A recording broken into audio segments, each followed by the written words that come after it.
उन्मोचित हेब प्रवाद पुरुष विजु पट्टनायक एक फटोभित्तिक जीवनी पत्रिका।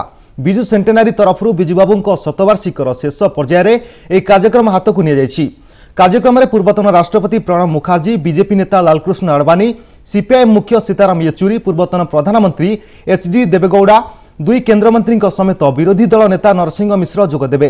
यह पुस्तक में विजुबाबू संपर्कित बहु विरल फटो स्थान पाई। 27 तारिख दिन माननीय पूर्वतन मुख्यमंत्री आम दलर जार परिवार मुखिया